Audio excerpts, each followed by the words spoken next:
नमस्कार, news night में आप सभी का स्वागत है। मैं हूं आपके साथ आरेंद्र। दुनिया भर की आशंकाओं को धता बताते हुए भारतीय अर्थव्यवस्था ने 8.2% की विकास दर हासिल की है।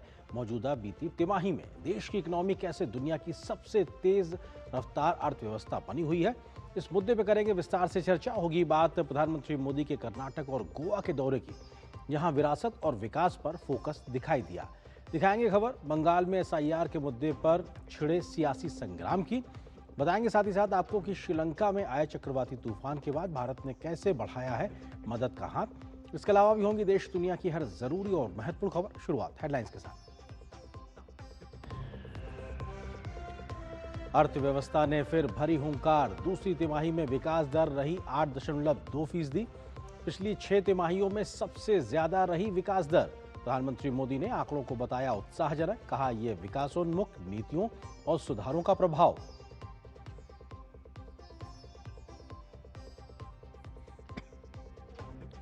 गोवा में पीएम मोदी ने भगवान राम की 77 फीट ऊंची प्रतिमा का किया अनावरण। कहा भारत बन रहा अद्भुत सांस्कृतिक पुनर्जागरण का साक्षी। कर्नाटक के श्री कृष्ण मठ में लक्षकंठ गीता पारायण कार्यक्रम में लिया हिस्सा। देश को आत्मनिर्भर बनाने के लिए दिए 9 मंत्र।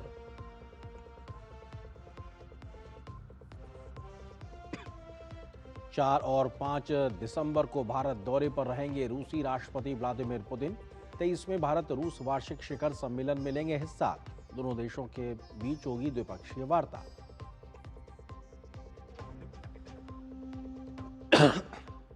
श्रीलंका में आए दित्वा चक्रवात से 50 से ज्यादा लोगों की गई जान। प्रभावित लोगों की मदद के लिए भारत ने शुरू किया ऑपरेशन सागर बंधु। प्रधानमंत्री मोदी ने जान माल के नुकसान पर जताया दुख।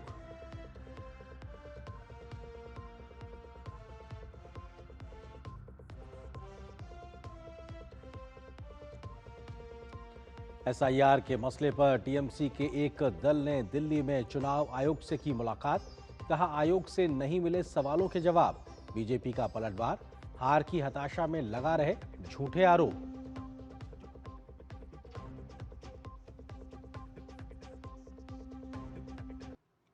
तो सुर्खियों के बाद में आज की बड़ी खबर से करते हैं शुरुआत, जो कि अर्थव्यवस्था के मोर्चे से जुड़ी हुई है।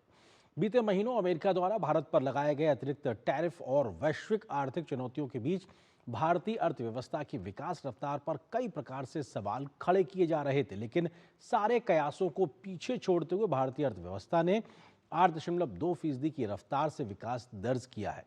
मौजूदा अर्थव्यवस्था की दूसरी तिमाही में 8.2% जीडीपी रही है, जो पिछली 6 तिमाहियों में सबसे ज्यादा दर्ज की गई है। दुनिया में सबसे तेज रफ्तार से दौड़ती हमारी इकोनॉमी पर पीएम मोदी ने खुशी जताई तो देश हित में सुधारों को जारी रखने की बात कही है। दुनिया की तमाम बड़ी बड़ी एजेंसियों ने भी भारत की विकास रफ्तार पर भरोसा जताया और कहा है कि आगे भी भारत की ये आर्थिक तेजी बनी रहेगी। अर्थव्यवस्था ने भरी हुंकार। विकास हो रहा दमदार। भारत की विकास दर में जोरदार इजाफा। वैश्विक संकट के बीच भारत मजबूत। अर्थव्यवस्था के मोर्चे पर भारत का शानदार प्रदर्शन जारी है। भारत की जीडीपी वृद्धि दर चालू वित्त वर्ष की दूसरी तिमाही जुलाई सितंबर तिमाही में 8.2% रही, जो पिछली 6 तिमाहियों में सर्वाधिक है। पिछले वित्त वर्ष की इसी तिमाही में 5.6% थी। इससे पहले चालू वित्त वर्ष की पहली तिमाही में 7.8% की विकास दर रही थी। जीएसटी दरों में कटौती के बाद खपत बढ़ने की उम्मीद में कारखानों ने उत्पादन तेज किया, जिससे वृद्धि दर में तेजी आई। प्रधानमंत्री नरेंद्र मोदी ने अर्थव्यवस्था के शानदार प्रदर्शन पर खुशी जाहिर की और एक्स पर लिखा कि 2025-26 की दूसरी तिमाही में 8.2% जीडीपी वृद्धि बेहद उत्साहजनक है। ये हमारी विकासोन्मुख नीतियों और सुधारों के प्रभाव को दर्शाती है। ये हमारे लोगों की मेहनत और उद्यमशीलता का भी प्रतिबिंब है। हमारी सरकार हर नागरिक के लिए ईज ऑफ लिविंग को मजबूत बनाने और सुधारों को आगे बढ़ाने के लिए निरंतर प्रयास करती रहेगी। वहीं वित्त मंत्री निर्मला सीतारमण ने एक्स पर लिखा कि आज जारी किए गए जीडीपी अनुमान भारतीय अर्थव्यवस्था की मजबूत विकास दर और निरंतर गति को दर्शाते हैं। वित्त वर्ष 2025-26 की दूसरी तिमाही जुलाई सितंबर के लिए 8.2% की वास्तविक जीडीपी वृद्धि दर के साथ भारत दुनिया की सबसे तेजी से बढ़ने वाली बड़ी अर्थव्यवस्था है। चालू वित्त वर्ष में वास्तविक जीडीपी ने पहली छमाही अप्रैल से सितंबर में 8% की वृद्धि दर दर्ज की है। यह वृद्धि सतत राजकोषीय संयम, लक्षित सार्वजनिक निवेश और विभिन्न सुधारों द्वारा संचालित रही है, जिन्होंने उत्पादकता को मजबूत बनाया है और कारोबार करने में आसानी में सुधार किया है। कई उच्च आवर्ती संकेतक भी निरंतर आर्थिक गति और व्यापक उपभोग वृद्धि की ओर संकेत करते हैं। जीडीपी में ये इजाफा इसलिए भी अहम है क्योंकि आंकड़े अमेरिकी टैरिफ में इजाफे के बाद आए हैं। जानकारों का कहना है कि आंकड़े बता रहे हैं कि भारतीय अर्थव्यवस्था मजबूत है और आने वाले समय में भी ये तेजी बरकरार रहेगी। Major reforms which the government of India has started initiating earlier this year. It started by giving more income at the hands of the individual consumer by reducing the income tax rates, then by reducing the interest rates, which was the initiative of the RBI, and finally the last shot in the arm recently was the GST rationalization which the government of India undertook. So it needs to be seen as a result of the continued focus on reforms and ease of doing business which our government has initiated. इस बीच rating agency Moody's ratings ने शुक्रवार को भारतीय अर्थव्यवस्था पर भरोसा जताते हुए कहा कि भारत 2025 में 7% और 2026 में 6.4% की जीडीपी वृद्धि के साथ उभरते बाजारों और एशिया प्रशांत क्षेत्र में वृद्धि का नेतृत्व करेगा। रेटिंग एजेंसी मूडीज के मुताबिक वैश्विक संकट के बीच भारत के घरेलू वृद्धि चालक इसकी आर्थिक मजबूती को बल देते हैं। मूडीज ने कहा कि भारित औसत के आधार पर उभरते बाजार इस क्षेत्र में सकल घरेलू उत्पाद की वृद्धि को गति देंगे। Bureau report, DD news. तो जीडीपी के जो आंकड़े आए हैं उसको और विस्तार विश्लेषण से अगर समझने की कोशिश की जाए तो आपको बताएं कि भारत कैसे दुनिया का सबसे तेजी से बढ़ती अर्थव्यवस्था बना हुआ है। जीडीपी के जो दूसरे तिमाही के आंकड़े हैं वो अपने आप में बेहद उत्साह पैदा करते हैं। भारतीय अर्थव्यवस्था की तूफानी रफ्तार दिखाते हैं। दूसरी तिमाही में जीडीपी 8.2% दर्ज की गई और पिछले साल इसी समान अवधि में ये 5.6% जीडीपी दर्ज की गई थी। और बीती 6 तिमाहियों में सबसे ज्यादा एक तरीके से मौजूदा जो पिछली तिमाही है उसमें 8.2% की वृद्धि दर्ज की गई है। और अप्रैल से जून की जो पहली तिमाही थी मौजूदा वित्त वर्ष की 2025-26 की, उसमें 7.8% विकास दर दर्ज की गई थी, लेकिन ये बढ़ के अब जीडीपी 8.2% हो गई। तो अपने आप में बहुत बड़े उत्साहजनक अंतर दिखाई पड़ते हैं। लेकिन अगर सेक्टर वाइज बात की जाए तो विनिर्माण में जीडीपी 9.1% दर्ज की गई है, लगभग डबल डिजिट को छूती हुई नजर आ रही है। सेवा क्षेत्र में अगर सर्विसेज की बात की जाए 9.2% है, कंस्ट्रक्शन में जीडीपी 7.2%, कृषि में 3.5% का उछाल है, तो निर्यात में 5.6% की वृद्धि दर्ज की गई है। तो ये अपने आप में तमाम अलग अलग सेक्टर वाइज वो उत्साहजनक आंकड़े हैं जो मिलकर ओवरऑल सेकेंड क्वार्टर की जीडीपी को 8.2% पहुंचा देते हैं। अगले तथ्य की ओर अगर बात करें तो आपको बताते हैं कि आखिर किस प्रकार से दुनिया में भारत तेजी से विकास कर रहा है। और अगर वैश्विक जीडीपी की बात की जाए तो आप देख सकते हैं कि ये 3.2% के अनुमान इसका दर्ज किया गया है। जर्मनी और फ्रांस जैसे जो यूरोपीय देश हैं अगर उनकी बात की जाए तो ये 1% से भी कम है। यूके की बात की जाए तो 1.3% विकास दर वहां जीडीपी दर्ज की जा रही है। जापान में 1.1% है, अमेरिका में 3.8% है, चीन की जीडीपी 4.8% और मलेशिया की 5.2%, जबकि भारत की बात की जाए 8.2 है। दुनिया के किसी भी देश से ज्यादा और वैश्विक जो 3.2 जीडीपी की रफ्तार है उससे भी कहीं ज्यादा भारत 8.2% की रफ्तार से आगे बढ़ता हुआ दिखाई पड़ रहा है। यानी कि भारत की विकास की दर दुनिया में सबसे ज्यादा ही नहीं बल्कि दुनिया भर की आर्थिक गतिविधियों के लिए एक संबल के तौर पे, मजबूत पिलर के तौर पर भारत खड़ा हुआ है। और तुलना के तौर पे आप देख सकते हैं कि किस प्रकार से भारत मजबूती से वैश्विक मोर्चे पर अपनी मौजूदगी दर्ज करा रहा है। तमाम बड़ी बड़ी अर्थव्यवस्थाएं उस प्रकार से विकास नहीं कर पा रही जैसे अब भारत करता हुआ दिखा रहा है। ये तमाम प्रकार के किए जा रहे रिफॉर्म्स की बात है। अगले तथ्य की ओर आगे बढ़ते और आपको बताएं सुधारों का कैसा असर हुआ। सुधारों का असर तेज विकास दिखाई पड़ रहा है। महंगाई दर भी कम होकर 0.25% पे आने का अनुमान जताया गया, जो अपने आप में दिखाता है किस प्रकार से लगातार सुधारों का असर दिखाई पड़ रहा है। अमेरिकी टैरिफ का असर भी नहीं, क्योंकि हमने बीते कुछ महीनों में देखा अमेरिका की ओर से तमाम टैरिफ लगाने की बात की गई, लेकिन अगर उसका असर की बात की जाए तो जीडीपी के नंबर्स उसको एक तरीके से धता बताते नजर आते हैं। इसी तरीके से जीएसटी सुधारों से बड़ी राहत मिली है और उसकी वजह से खपत बढ़ी है। हमने देखा था कि कैसे त्योहारी सीजन से पहले जीएसटी न्यू जनरेशन के रिफॉर्म्स लाए गए थे, उसके तहत तमाम बड़े सुधार किए थे मोदी सरकार ने। उसका असर खपत बढ़ने यानी कि डिमांड ज्यादा जनरेट होने से हुआ था, जिसकी वजह से मैन्युफैक्चरिंग में तेज मांग आई और उसकी वजह से प्रोडक्शन बढ़ा और उसका असर हमको अब इन नंबर्स में साफ तौर पे दिखाई पड़ रहा है। मैन्युफैक्चरिंग में तेजी से मांग आई और अप्रैल अक्टूबर के बीच जीएसटी संग्रह भी लगभग 14 लाख करोड़ के आसपास रहा है, तो जो बीते तमाम वर्षों के मुकाबले तेजी से बढ़ता हुआ दिखाई पड़ रहा है। जीएसटी कलेक्शन भी बढ़ रहा है तो जीडीपी के नंबर्स भी बढ़ रहे हैं। जल्दी से अगर आपको बताएं तो अप्रैल से अक्टूबर के बीच में यूपीआई के लेन देन में भी लगभग 32% का इजाफा हुआ। यह दिखाता कि कैसे तकनीक के आधार पर लेन देन की प्रक्रियाओं में भी बढ़त है, जो हमें दिखाता है कि डिमांड और सप्लाई में इस प्रकार के जो पेमेंट्स हैं वो सीधे तौर पे अपनी मौजूदगी दर्ज कराते हुए दिखाई पड़ रहे हैं। इसी तरीके से सरकारी और निजी खर्च में भी बढ़ोतरी के आंकड़े दर्ज हुए हैं इस सेकेंड क्वार्टर को लेकर। तो ये बताता कि ना सिर्फ सरकार भी ज्यादा खर्च कर रही है, बल्कि जो उपभोक्ता है वो भी निजी तौर पर ज्यादा खर्च कर रहे हैं। ये खर्च तब होता है जब हमारे और आपकी जेब में पैसा होता है। तो यानी जो रिफॉर्म्स किए गए उसकी वजह से जो बचत हुई है उसका असर बाजार में बढ़ती मांग और डिमांड सप्लाई पे दिखाई पड़ रहा है, जो सरकारी और निजी खर्चे को बढ़ाता हुआ दिखाई पड़ रहा है। तो ये सुधारों का असर तेज विकास के तौर पे साफ तौर से कहा जा सकता है। तो ये तमाम वो बड़े रिफॉर्म्स हैं जिसकी वजह से एक बड़े सुधार की तस्वीर साफ तौर से मौजूदा वित्त वर्ष के क्वार्टर 2 के आंकड़ों में, जीएसटी के आंकड़ों में दिखाई पड़ रही है, जो कि 8.2 हो गया है, पिछली 6 तिमाहियों का सबसे ज्यादा अपने आप में। और इसी बड़ी खबर पे हम करेंगे चर्चा। इससे जुड़ा है आज का हमारा विशेष भी, तमाम मेहमानों से हम चर्चा भी करेंगे। हमारे साथ में खास मेहमान जुड़ रहे हैं और विशेष इस वक्त आपकी टेलीविजन स्क्रीन पर जीडीपी की हुंकार 8.2 हुई विकास की रफ्तार। तो ये अपने आप में हमारा विशेष आपकी टेलीविजन स्क्रीन पर। और इस खबर पे बात करने के लिए अर्थ जगत से जुड़े हुए दो खास मेहमान हमारे साथ मौजूद, उनका परिचय आपसे कराते हैं। शुभमोय भट्टाचार्य जी हैं, वरिष्ठ आर्थिक पत्रकार। इसके अलावा डॉक्टर चरण सिंह जी, जाने माने अर्थशास्त्री हैं और सीईओ हैं ई-ग्रो के। आप दोनों का बहुत बहुत स्वागत है हमारे साथ जुड़ने के लिए। शुभमोय जी आपका भी, चरण सिंह जी आपका भी, इस खबर पर विस्तार से बात करने के लिए। शुभमोय जी, आपसे अगर पहले समझना चाहें कि अगर ये सेकेंड क्वार्टर के नंबर्स 8.2 जो ये रफ्तार दिखा रहे हैं, इसकी बड़ी वजहों को समझना चाहे, फंडामेंटल्स को समझना चाहे, तो किस तरीके से देखा जाए इनको? शुभमोय जी।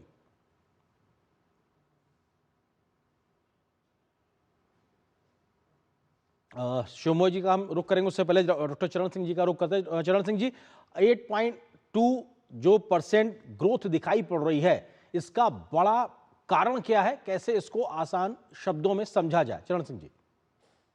बड़ा साधारण सा इसका जवाब है, हमारी जो नीतियां हैं, खास करके ये जब जीडीपी ग्रोथ होती है, लॉन्ग टर्म ग्रोथ की बात की जाती है, इन्वेस्टमेंट की बात की जाती है, कोविड के दौरान से जिस तरीके की नीतियां हमने अपनाई, जब पूरी दुनिया में, पूरे विश्व में जिस तरीके की नीतियां वो लोग अपना रहे थे, एकदम स्टिमुलेंट्स दे रहे थे, पर हम लोगों ने दूरदृष्टि से कुछ उस टाइम किया, कुछ आगे किया, कुछ आगे किया, उसी टाइम पे हमने अनाउंस करना शुरू कर दिया था।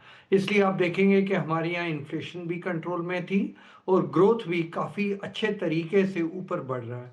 आज आपने जो डेटा दिखाया है, कहाँ पे 5.6%, फिर 6, ऐसे करते करते आज वो दिन आ गया कि हम लोग 8.2% पे ग्रो कर रहे हैं। फास्टेस्ट ग्रोइंग इकॉनमी है।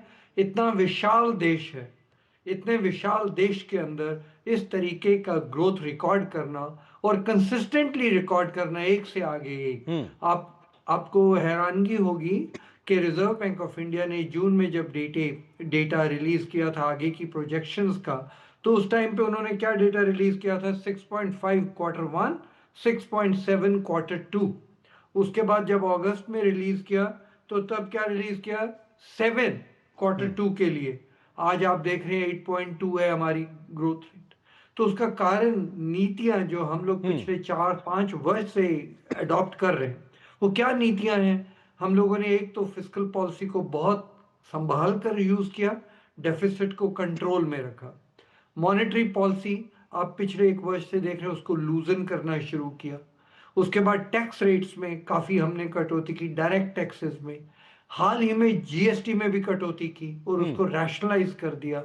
इस तरीके का जब माहौल बना पूरे देश में और कुछ मानसून भी ठीक रहा तो एग्रीकल्चर भी बड़ा अच्छा रहा, तो जहां पर हमारी नीतियां और जहां पर जिस तरीके का माहौल बना उसका ये नतीजा है, ये परिणाम है। आप जो देख रहे हैं कि हमारा ग्रोथ रेट कंसिस्टेंटली, एक होता है ऊपर नीचे उछाल कर रहा है, वैसा नहीं है। आप कंसिस्टेंटली अगर नोट करेंगे तो आप देखेंगे ग्रोथ रेट बहुत कंसिस्टेंटली एक के बाद एक ऊपर बढ़ रहा है।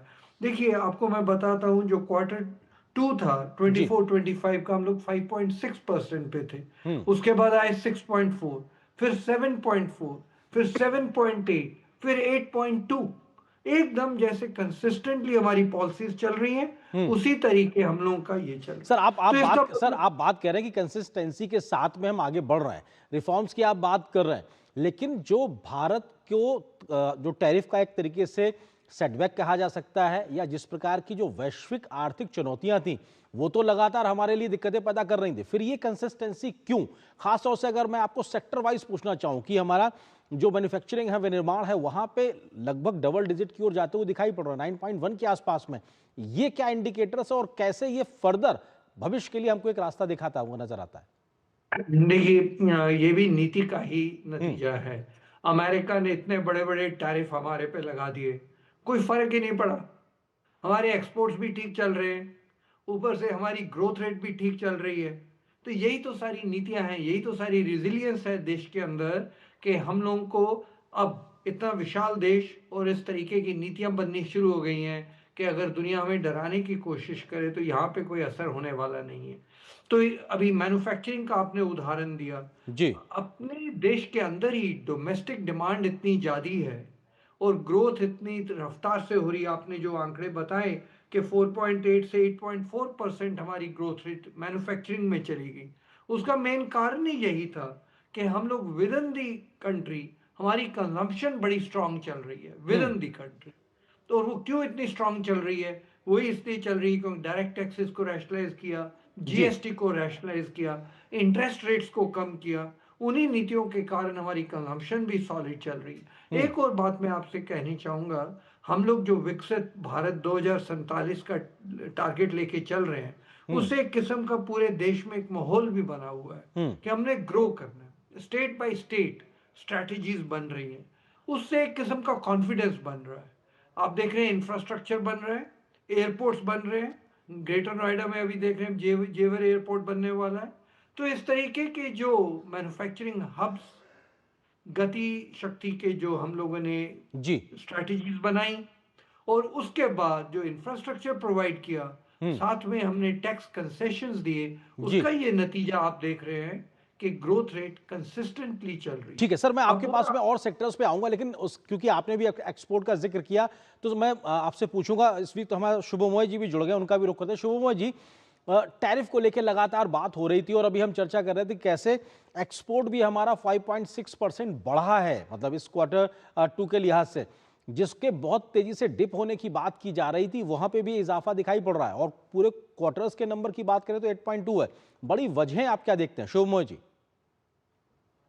सबसे पहले मैं ये कहना चाहूँगा कि ये जो क्वार्टर 2 का जो नंबर्स है, इस पे लोगों को अचरज इसलिए हो रहा है क्योंकि लोगों ने ट्रम्प टैरिफ्स का जो इम्पैक्ट था उसको काफ़ी जल्दी इम्पैक्ट होने का असर उनको दिखा था, और इसीलिए लोग को सरप्राइज लग रहा है कि 8.2% कैसे हो गया। लेकिन अगर हम एज ए सीक्वेंस में अगर देखें कि हमारा इकोनॉमी का किस तरह से आगे बढ़ रहा था आफ्टर ए डाउन टर्न पिछले साल, तो इसमें कोई बहुत ज़्यादा सरप्राइज नहीं है। हालांकि एक्सपोर्ट सेक्टर्स के आपने जिक्र किया है, और मैं कहूँगा एक्सपोर्ट्स में अभी जो फिगर्स, जो इनफैक्ट नवंबर के डेटा आज ही रिलीज हुए हैं, और उसको अगर आप देखें तो आप देखेंगे एक्सपोर्ट्स के जो नंबर्स हैं उनका जो काबिलियत है वो अगले क्वार्टर के नंबर्स पे आपको दिखेंगे। तो कुल बनाकर मिलाकर ये बन रहा है कि ये Q2 के नंबर्स जो इतने बुलंद आए हैं वो क्यों आए हैं। तो इसके आने का वजह एक बहुत बड़ा है कि हमारे MSME सेक्टर में ग्रोथ रेट काफी शक्ति पकड़ लिया है। क्यों आया है? क्योंकि अगर आप RBI के डेटा अगर आप देखें जो GDP से अलग है, उसमें आप देखेंगे credit growth to MSME sector 28% है। ये अचरज करने देने वाली बात है कि इतना फास्ट, इतना huge credit growth MSME sector में कैसे जा रहा है। जी। उसको अगर आप साथ में कंपेयर करें कि हमारे जो जीडीपी के डेटा में एक्सपेंडिचर के अगर हम देखें कि किस किस क्षेत्र में एक्सपेंडिचर हो रहे हैं, तो आप देखेंगे प्राइवेट कंजम्पशन एक्सपेंडिचर सबसे ज्यादा परफॉर्मेंस लाया है।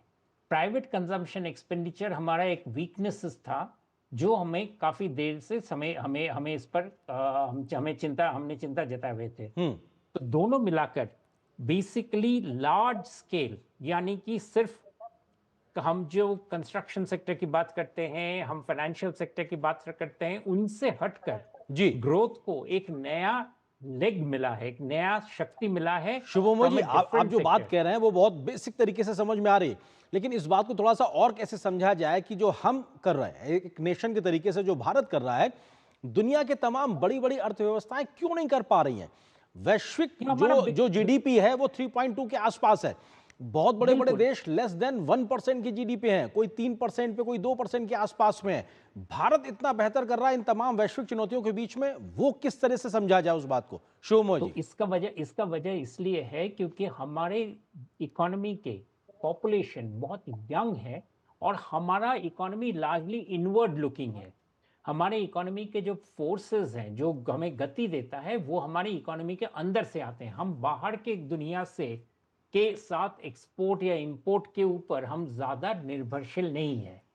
वो हमें सपोर्ट देता है, लेकिन उस पर ही हम बैठे हुए नहीं है। और इस वक्त ये जो कुछ सालों से एक वेरी इंटरेस्टिंग चीज जो हुआ है, वो ये हुआ है कि गवर्नमेंट ऑफ इंडिया का जो फिस्कल पॉलिसी रहा है वो बहुत बैलेंस्ड रहा है। जो हमने फिस्कल प्रूडेंस सरकार ने बार बार, और इसको एक बहुत बड़ा रिफॉर्म मैं मानता हूं कि जो फिस्कल प्रूडेंस सरकार बना के रखे हैं, इससे रिजल्ट ये हुआ है कि हमारे इन्फ्लेशन, मुद्रास्फीति का जो स्तर है वो बहुत कम हो गया है। इससे क्या हुआ है कि जो निम्न वर्ग के जो लोग हैं, उनके पास इनकम स्पेंड करने के लिए कॉन्फिडेंस आया है, और वो कॉन्फिडेंस दोनों तरीके से देख रहा है। एक तो कंजम्पशन एक्सपेंडिचर बढ़ा हुआ है, साथ में एमएसएमई सेक्टर में क्रेडिट का जो स्रोत है वो काफी ज्यादा छलांग लगाया है। ये दोनों ही बताता है कि हमारा ग्रोथ काफी ज्यादा, जिसे कहते हैं विस्तार लेता हुआ दिखाई पड़ता है। डॉक्टर चरण सिंह जी, क्योंकि इस बात को हम सेक्टर वाइज जो बात कर रहे थे, सर्विस सेक्टर में भी डबल डिजिट की ओर हम बढ़ते दिखाई पड़ रहे हैं। साथ ही साथ अगर मैं एग्री सेक्टर की भी बात करूं तो वो भी 3.5% या उससे थोड़ा सा आगे एक तरीके से दिखाई पड़ रहा है। इसको कैसे समझा जाए, क्योंकि एग्रीकल्चर का एक बहुत बड़ा बेस है और भारत की अर्थव्यवस्था में उसका रोल भी बहुत बड़ा है। चरण सिंह, बिल्कुल। और एग्रीकल्चर सेक्टर में अगर आप देखें, शुभम जी, ये मेरा सवाल चरण सिंह जी से है। जी मैं आता हूं आपके पास। जी चरण सिंह जी, एग्रीकल्चर तो मॉनसून अच्छा हुआ है, तो एग्रीकल्चर तो लग ही रहा था कि बहुत अच्छा परफॉर्म करेगा, और अच्छी बात है पिछले कुछ वर्षों से एग्रीकल्चर ने बहुत अच्छा परफॉर्म किया, और वो बेसिकली मॉनसून के कारण है। जो दूसरी बात आपने कही सर्विसेज सेक्टर की, उसमें financial sector, real estate, professional services, सबसे ज़्यादा उछाल उसमें उस सेक्टर में आया 6.9 से 9.9%। तो वो मुझे लग रहा है कि वो एक ऐसा सेक्टर है जहाँ पर, क्योंकि बैंकिंग पूरा उसमें कैप्चर हो जाता है, और जैसे अभी आपको बता रहे थे कि एमएसएमई सेक्टर का क्रेडिट और बैंकिंग सेक्टर में हमारे स्ट्रेस्ड एसेट्स एकदम कम हो गए, और बैंकिंग सेक्टर की एक्सपेंशन, क्रेडिट और डिपॉजिट दोनों बड़े अच्छी रफ्तार से चल रहे हैं। रियल एस्टेट भी काफ़ी अच्छी तरह से चल रहा है। थोड़ा जो हम लोगों को नीचे जिसने किया है वो थोड़ा कंस्ट्रक्शन का है, पर कंस्ट्रक्शन कई बार मुझे लगता है क्योंकि मॉनसून इस पीरियड में आता है, तो इसलिए हल्की सी चोट कंस्ट्रक्शन उस टाइम पे खाता है। पब्लिक एडमिनिस्ट्रेशन ने भी बहुत अच्छा परफॉर्म किया है। तो इसलिए जो मेन सर्विसेज सेक्टर का कंपोनेंट्स हैं, उसमें जो बैंकिंग सेक्टर और फाइनेंशियल सेक्टर है, ये दोनों की परफॉर्मेंस बहुत अच्छी रही है, जिस कारण वो आप इतनी अच्छी ग्रोथ दोनों में देख रहे हैं। बिल्कुल। शोभा जी, जल्दी से इस बात को भी कि अब ये जो Q2 के नंबर्स हैं, ये आगे फर्दर कैसे आगे बढ़ते हुए हम देखें भारतीय अर्थव्यवस्था के इस पहिए को, सेक्टर वाइज या ओवरऑल की बात की जाए? दो चीज है। एक तो पिछले करस्पॉन्डिंग Q3 के जो पिछले साल का जो क्वार्टर है, वो उसमें इजाफा हुआ था, इसलिए उसमें एक प्रेशर रहेगा। हमें अभी जो लो बेस का जो बेनिफिट मिला था वो हमें नहीं मिलेगा। लेकिन दूसरी तरफ आपको बेनिफिट मिलेगा किस चीज़ का? जीएसटी का। इस क्वार्टर Q2 में जो ग्रोथ आया है ये जीएसटी रिफॉर्म से बिल्कुल इसका कोई कनेक्शन नहीं है, क्योंकि ये अप्रैल टू सितंबर क्वार्टर है। अक्टूबर से दिसंबर की जो जंप आएगा वो जी। जीएसटी से ताल्लुकात रहेगा, और that will also give us a काफ़ी ज़्यादा हमें अपसाइड में सरप्राइज देगा। जी बिल्कुल, एक तरीके से हम उम्मीद भी मोमेंटम बनते हुए देखते हैं। बहुत बहुत शुक्रिया आप दोनों मेहमानों को हमारे साथ जुड़ने के लिए, इस खबर पर विस्तार से बात करने के लिए। निश्चित तौर से भारतीय अर्थव्यवस्था के लिहाज से एक बड़ी खबर है, जहां से देश की जीडीपी की रफ्तार 8.2 क्वार्टर 2 में आई है नजर, यहां से आगे भी एक तरीके से बढ़ती नजर आएगी। अगली खबर का रुख करते हैं। लोवी इंस्टीट्यूट की एशिया पावर इंडेक्स 2025 रिपोर्ट में भारत दुनिया का तीसरा सबसे प्रभावशाली देश बन गया है। भारत को 27 देशों में तीसरा स्थान दिया गया है। भारत एशिया की एक प्रमुख शक्ति है जिसने 2025 तक 40 अंकों की सीमा हासिल कर ली है। इस वर्ष इसका स्कोर 0.9 अंक बढ़ा है। भारत की आर्थिक क्षमता रैंकिंग एक स्थान सुधर कर तीसरे स्थान पर पहुंच गई है, जो जापान से आगे निकल गई है। मजबूत आंतरिक निवेश प्रवाह से भारत को आर्थिक संबंधों में 9वें स्थान पर पहुंचा दिया है। सूचकांक शुरू होने के बाद से पहली बार इस श्रेणी में इसकी रैंकिंग बढ़ी है।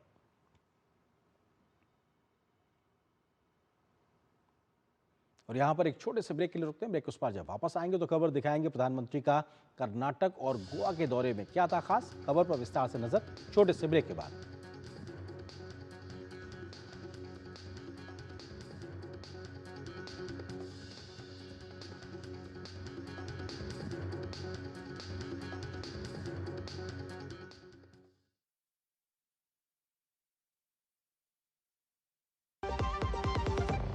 पता है, लोग अक्सर मुझसे पूछते हैं कॉल सेंटर का स्टेडी जॉब क्यों छोड़ा। I wanted more out of life. बस मैंने अपना स्टार्टअप शुरू किया। जानना चाहोगे कैसे? Then start up your own business as an LIC agent. यहाँ सब कुछ है, great products, zero investment, leading organisation and unlimited opportunities. तो क्या आप तैयार है LIC एजेंट बनो? अब बड़ा सोचो। हमारी वेबसाइट पर जाएं या अपनी नजदीकी LIC शाखा से संपर्क करें। Welcome to the world that is future ready. Swipe your world, go shopping, grab offers, you are so ready. Welcome to the world that is future ready. Bob World, click your world, utility bills, quick payments, you are so ready. Welcome to the world that is future ready. Bob World. This isn't just banking, it's next generation digital banking designed for tomorrow.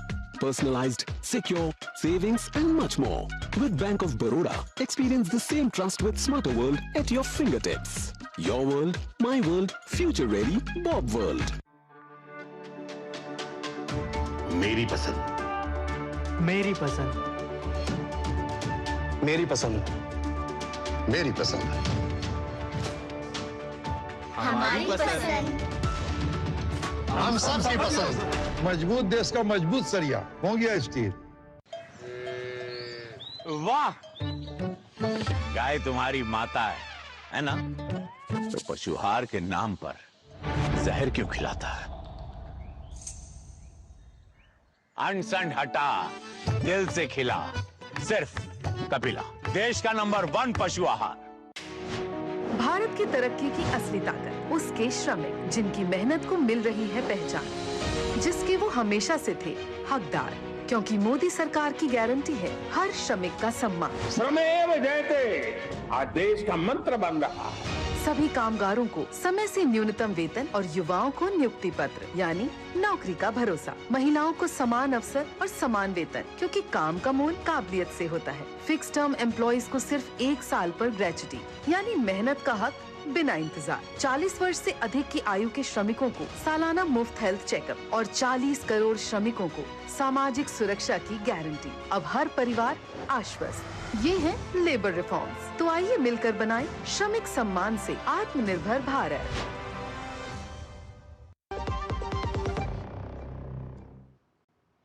और break के बाद कुछ और महत्वपूर्ण खबरें। प्रधानमंत्री नरेंद्र मोदी ने कर्नाटक के उडुपी में श्री कृष्ण मठ में आयोजित लक्ष्य कंठ गीता पारायण कार्यक्रम में आज हिस्सा लिया।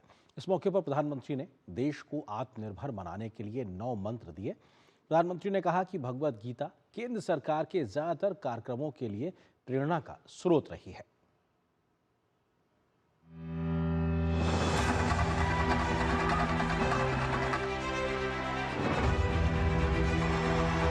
मुझे सम्मान दिया गया, मेरे लिए जो भाव प्रकट किए गए,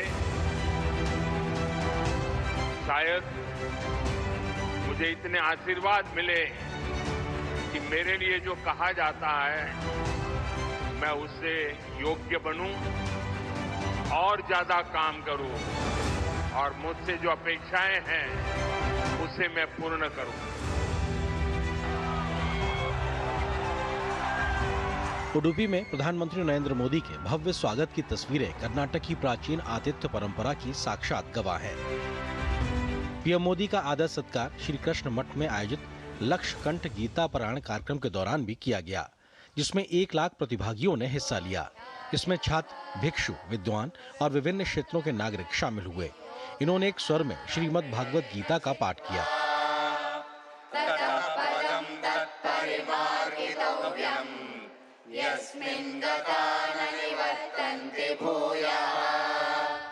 प्रधानमंत्री नरेंद्र मोदी ने इस मौके पर देश को आत्मनिर्भर बनाने के लिए 9 मंत्र दिए। मैं आज आप सभी से कुछ संकल्पों का आग्रह भी करूंगा। हमारा पहला संकल्प होना चाहिए कि हमें जल संरक्षण करना है। हमारा दूसरा संकल्प होना चाहिए कि हम पेड़ लगाएंगे, देश भर में 1 पेड़ मां के नाम। तीसरा संकल्प कि हम देश के कम से कम 1 गरीब का जीवन सुधारने का प्रयास करें। चौथा संकल्प स्वदेशी का विचार होना चाहिए। 5वें संकल्प के रूप में हमें नेचुरल फार्मिंग को बढ़ावा देना है। हमारा छठा संकल्प होना चाहिए कि हम हेल्थी लाइफस्टाइल को अपनाएंगे। हमारा 7वां संकल्प ये हो कि हम योग को अपनाएं, इसे जीवन का हिस्सा बनाएं। 8वां संकल्प मैन्युस्क्रिप्ट्स, पांडुलिपियों के संरक्षण में सहयोग करें। आप 9वां संकल्प लें कि हम कम से कम देश के 25 ऐसे स्थानों का दर्शन करेंगे जो हमारी विरासत से जुड़े हैं। प्रधानमंत्री नरेंद्र मोदी ने कहा, भगवान श्री कृष्ण ने गीता का संदेश युद्ध की भूमि पर दिया था और भगवत गीता हमें सिखाती है कि शांति और सत्य की स्थापना के लिए अत्याचारियों का अंत आवश्यक है। भगवत गीता हमें ये सिखाती है कि शांति और सत्य की स्थापना के लिए अत्याचारियों का अंत भी आवश्यक है। राष्ट्र की सुरक्षा नीति का मूल भाव यही है। हम वसुधैव कुटुंबकम कहते हैं और हम धर्मो रक्षति रक्षितः का मंत्र भी दोहराते हैं।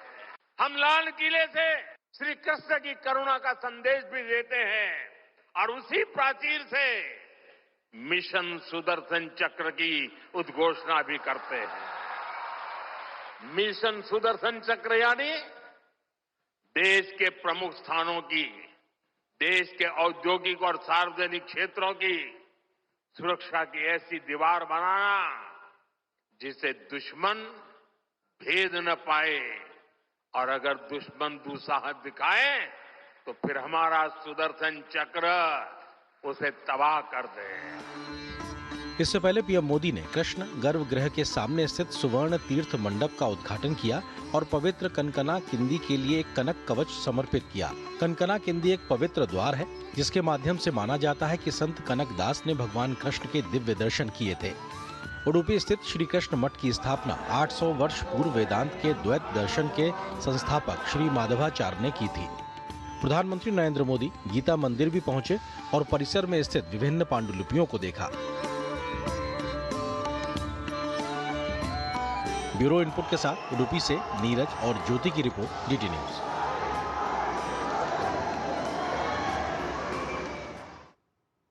तो कर्नाटक के अपने दौरे के बाद प्रधानमंत्री नरेंद्र मोदी गोवा पहुंचे, जहां उन्होंने श्री राम भगवान की विशाल कांस्य प्रतिमा का अनावरण किया। प्रधानमंत्री मोदी ने श्री संस्थान गोकर्ण पुर्तगाली जीवोत्तम मठ के कार्यक्रम में हिस्सा लिया तो विशेष डाक टिकट और एक स्मारक सिक्का भी इस दौरान जारी किया। इस मौके पर प्रधानमंत्री ने कहा कि आज भारत एक अद्भुत सांस्कृतिक पुनर्जागरण का साक्षी बन रहा है।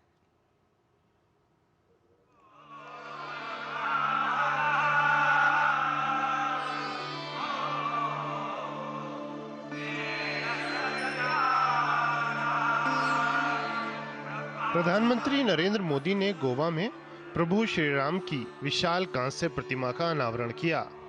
श्री संस्थान गोकर्ण पर्तगाली जीवोत्तम मठ में स्थापित यह प्रतिमा 77 फीट ऊंची है।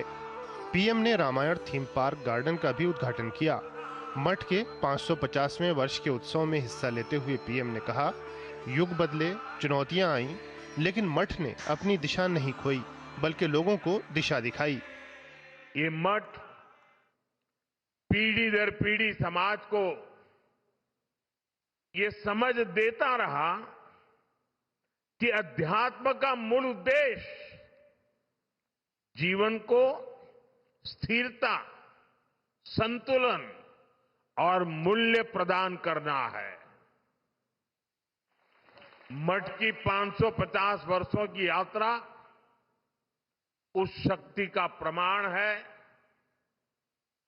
जो समाज को कठिन समय में भी संभाल करके रखती है। पीएम ने इस अवसर पर विशेष डाक टिकट का विमोचन किया। पीएम ने एक स्मारक सिक्का भी जारी किया। अयोध्या में भव्य राम मंदिर, काशी विश्वनाथ धाम का पुनरुद्धार और उज्जैन में महाकाल महालोक विस्तार का उल्लेख करते हुए पीएम ने कहा कि आज भारत एक अद्भुत सांस्कृतिक पुनर्जागरण का साक्षी बन रहा है। रामायण सर्किट, कृष्ण सर्किट, गया जी के विकास कार्य और कुंभ मेले का अभूतपूर्व प्रबंधन, ये सभी उदाहरण बताते हैं कि आज का भारत अपनी सांस्कृतिक पहचान को नए संकल्प और नए आत्मविश्वास के साथ आगे बढ़ा रहा है। ये जागृति भविष्य की पीढ़ियों को अपनी जड़ों से जुड़े रहने की प्रेरणा देती है।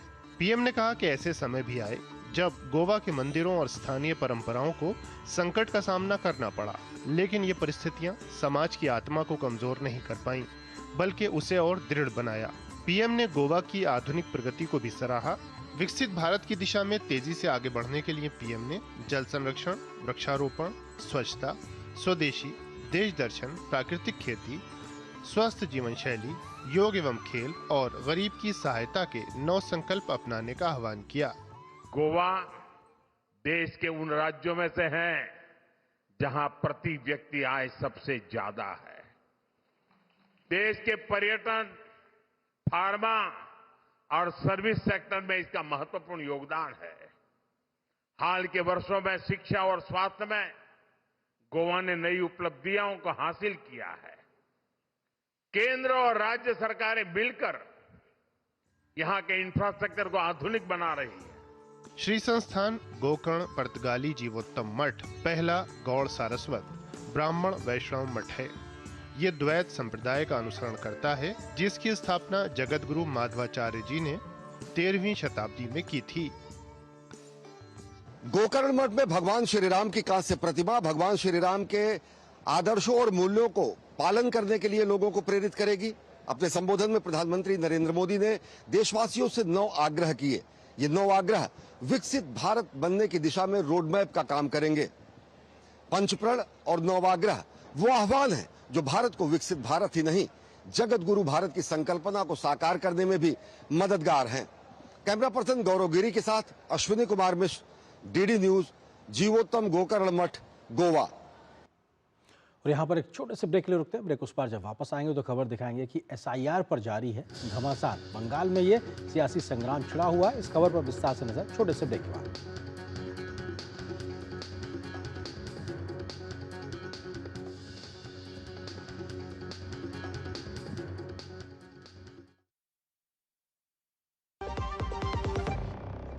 कौन है जो जोड़े देश को?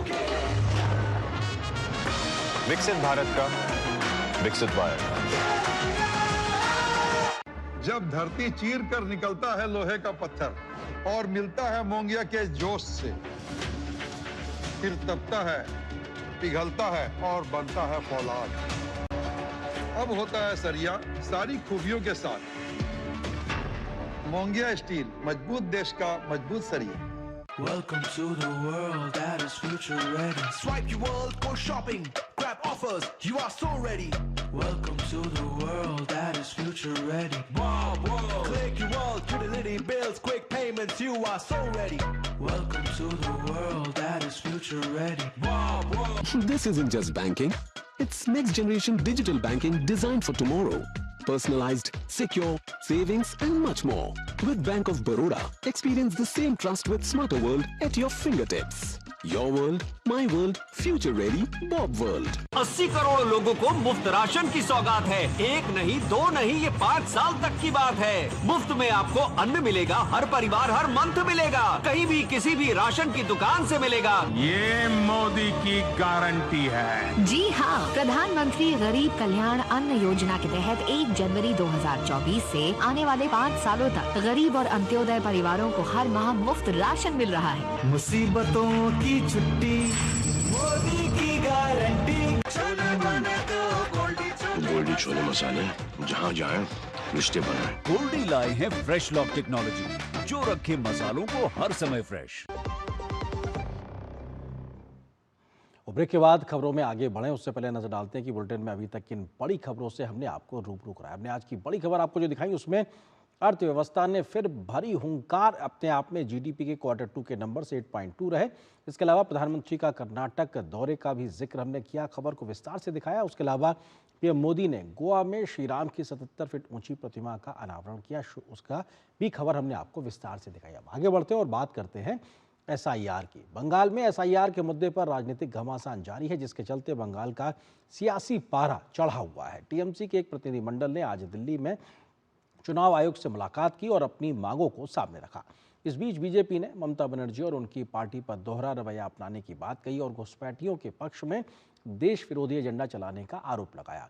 इस बीच बंगाल सहित 12 राज्यों में SIR का काम तेजी से जारी है और बंगाल में लगभग 88% फॉर्मों का डिजिटलीकरण भी हो चुका है।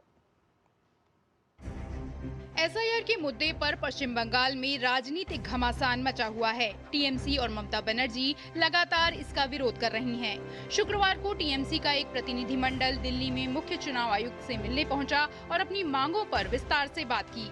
टीएमसी के 10 सांसदों का प्रतिनिधिमंडल चुनाव आयोग के दफ्तर पहुंचा और SIR की प्रक्रिया पर आपत्ति जताई। मुख्य चुनाव आयुक्त से मुलाकात के बाद टीएमसी नेताओं ने कहा कि उनके कई सवालों का जवाब अभी मिलना बाकी है।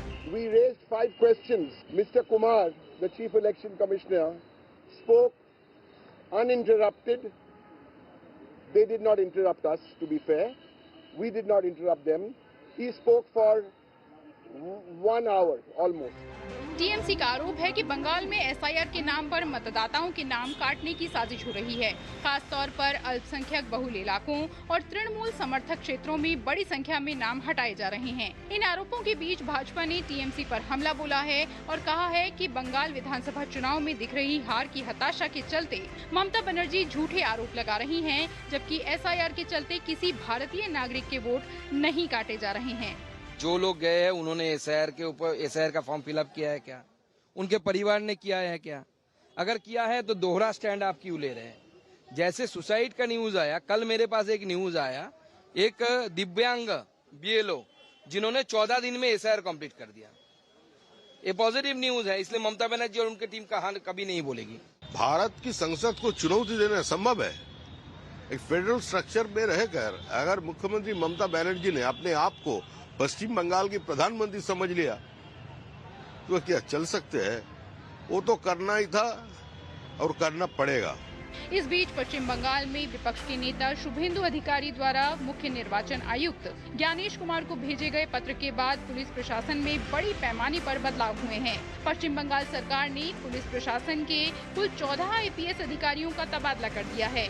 शुभेंदु अधिकारी ने अपने पत्र में कई पुलिस अधिकारियों पर टीएमसी नेताओं की तरह व्यवहार करने और पक्षपातपूर्ण कार्रवाई करने का आरोप लगाया था।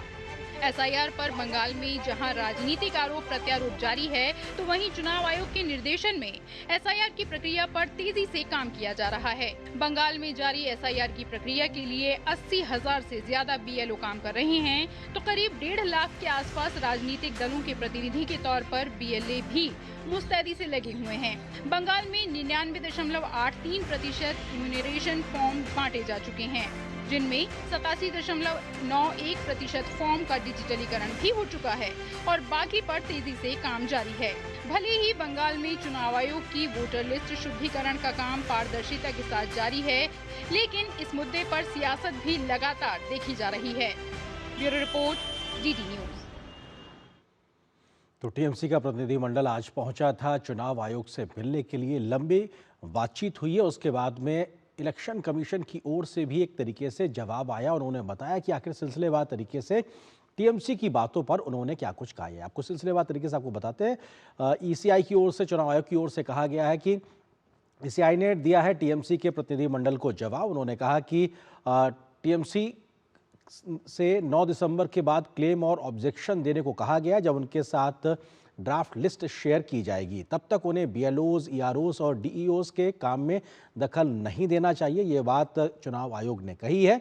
उन्होंने कहा कि डीजीपी तय करें कि बीएलओज पर पॉलिटिकल पार्टी के कार्यकर्ता दबाव ना डालें। ये अपने आप में राजनीतिक से अलग हटना चाहिए। सभी डीईओज को निर्देश दिया गया कि वे झुग्गी झोपड़ियों, ऊंची इमारतों और गेट वाली रिहायशी कॉलोनियों में नए पोलिंग स्टेशन बनाएं। राज्यों के सीईओ ऑफिस को सिक्योरिटी के हिसाब से सही जगह पर शिफ्ट करने का निर्देश भी चुनाव आयोग के माध्यम से दिया गया है। कोलकाता पुलिस कमिश्नर को सीईओ वेस्ट बंगाल के मौजूदा और नए ऑफिस की पूरी सिक्योरिटी पक्का करने का निर्देश भी चुनाव आयोग ने दिया है। उन्होंने कहा कि टीएमसी को डेड, शिफ्टेड और डुप्लीकेट वोटर्स के बारे में बीएलओ को प्रभावित या धमकाने की जरूरत नहीं है। सिर्फ भारतीय नागरिक ही वोट देने का हकदार है, जिसके लिए पूरी एसआईआर की प्रक्रिया इस वक्त जारी है। तो ये अपने आप में जवाब है ईसीआई का। भारत के संविधान के आर्टिकल 326 के अनुसार विदेशियों को वोट देने की इजाजत नहीं है और इसीलिए एसआईआर की प्रक्रिया से वोटर लिस्ट की शुद्धिकरण का काम हो रहा है। फिलहाल एक और छोटे से ब्रेक के लिए रुकते हैं। ब्रेक के उस पार जब वापस आएंगे खबर दिखाएंगे कि अगले हफ्ते भारत दौरे पे आएंगे रूस के राष्ट्रपति व्लादिमीर पुतिन। क्या है उनका कार्यक्रम, क्या है खबर, विस्तार से नजर छोटे से ब्रेक के बाद।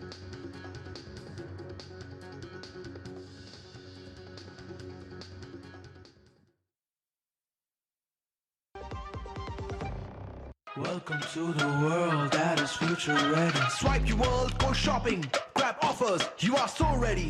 Welcome to the world that is future ready. Wow, wow. Click your world, utility bills, quick payments, you are so ready. Welcome to the world that is future ready. Wow, wow. This isn't just banking, it's next generation digital banking designed for tomorrow. Personalized, secure, savings and much more.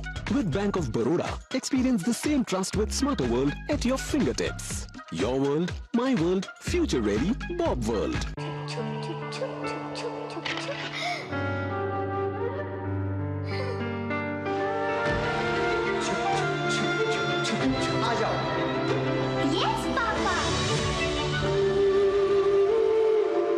जिंदगी किसी के लिए नहीं रुकती, हम भी आपको कहाँ रुकने देंगे। जिंदगी के हर मोड़ पर LIC है तो इंश्योर्ड है। LIC, हर पल आपके साथ।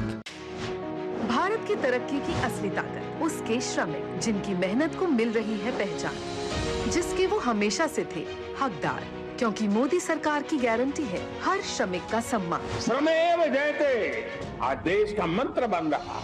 सभी कामगारों को समय से न्यूनतम वेतन और युवाओं को नियुक्ति पत्र यानी नौकरी का भरोसा। महिलाओं को समान अवसर और समान वेतन, क्योंकि काम का मोल काबिलियत से होता है। फिक्स टर्म एम्प्लॉइज को सिर्फ 1 साल पर ग्रेच्युटी यानी मेहनत का हक बिना इंतजार। 40 वर्ष से अधिक की आयु के श्रमिकों को सालाना मुफ्त हेल्थ चेकअप और 40 करोड़ श्रमिकों को सामाजिक सुरक्षा की गारंटी। अब हर परिवार आश्वस्त। ये है लेबर रिफॉर्म्स। तो आइए मिलकर बनाएं श्रमिक सम्मान से आत्मनिर्भर भारत। मिलिए ग्रो प्लस से। हमारा भरोसेमंद कोरोमंडल लेकर आया है एनफोर्स तकनीक वाला 5 पोषक तत्वों से भरा ग्रो मोर ग्रो प्लस। इसे इस्तेमाल करने से पौधों को मिले अधिक पोषण, जिससे न केवल आपको बम्पर फसल मिले बल्कि मिट्टी भी स्वस्थ और उपजाऊ बने। ग्रो प्लस अब एनफोर्स तकनीक के साथ, सर्वोत्तम तकनीक, सफलता का प्रतीक। मेरी पसंद, मेरी पसंद,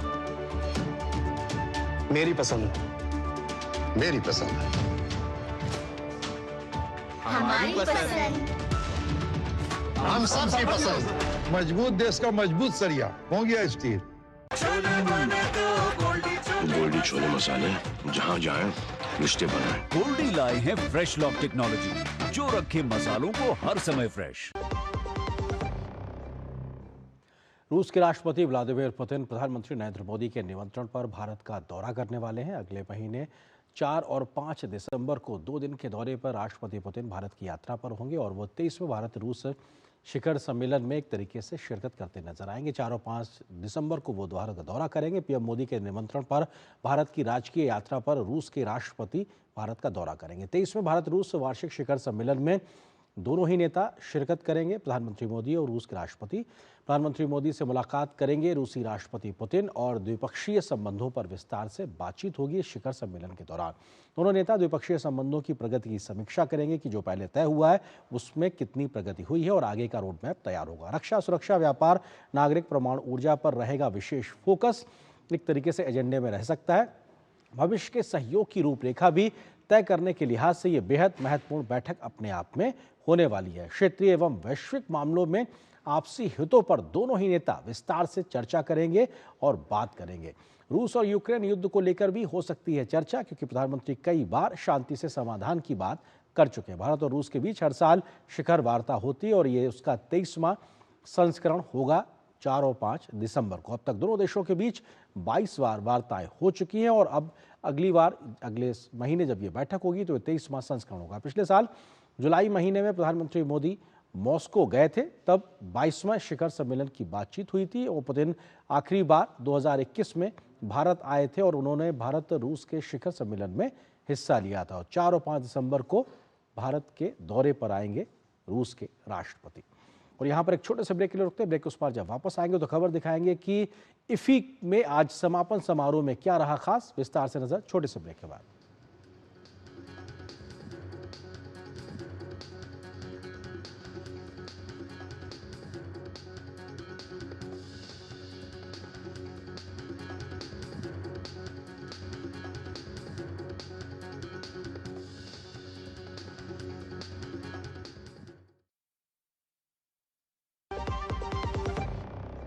To the world that is future ready. Wow, whoa. Tap your world, secure money transfers anytime. You are so ready.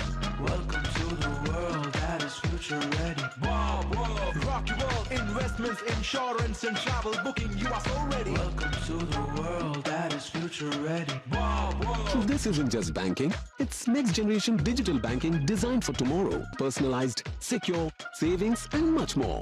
With Bank of Baroda, experience the same trust with smarter world at your fingertips. Your world, my world, future ready, Bob World. कौन है जो जोड़े देश को?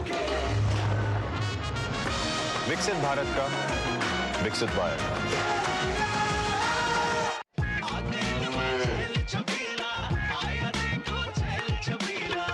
एक कपिला, अरे भाई सब एक ही जैसा होता है। ये लो साधारण पशु आहार।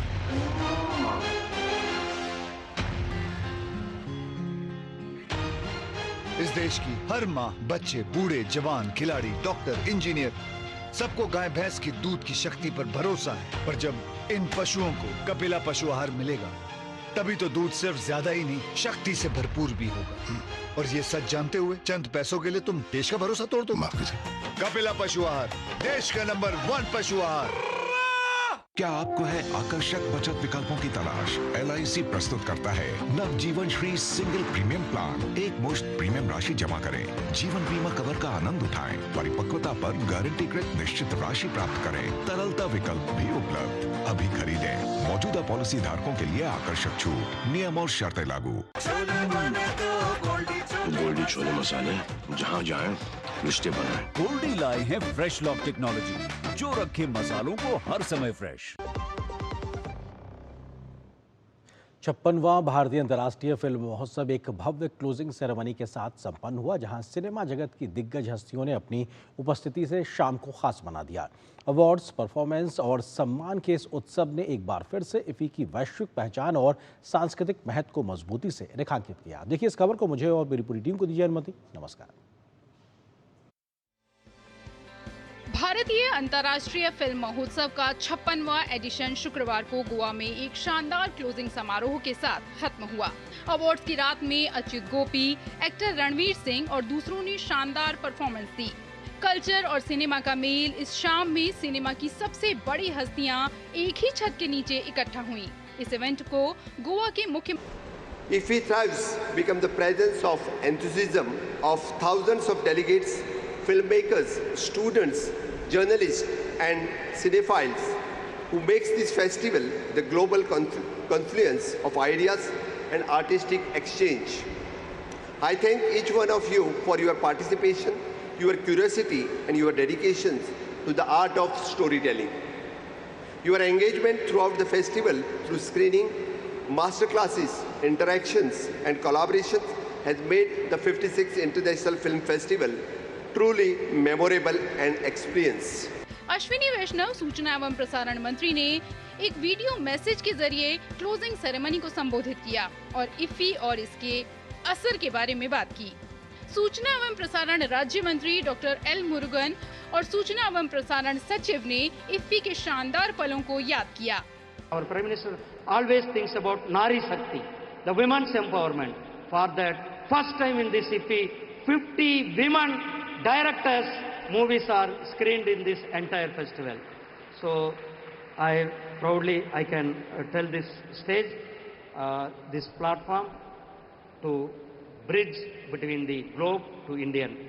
In Indian cinema, earlier people tells that it's a North Indian cinema, it is in South Indian cinema, it is in West Indian cinema, it is in East Indian. No, now all the cinemas are pan-India cinemas, all the cinemas are pan-world cinemas. It's indeed been the most memorable film festival. All of you would agree with this, and qualitatively, quantitatively, a festival which had wonderful films being played out, the film bazaar, the base film bazaar bringing in the record investments and buying and selling.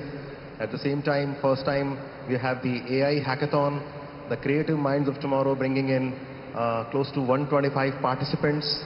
All goes with the vision of our Honorable Prime Minister, who during the World Audio Visual and Entertainment Summit said, "This is the dawn of orange economy."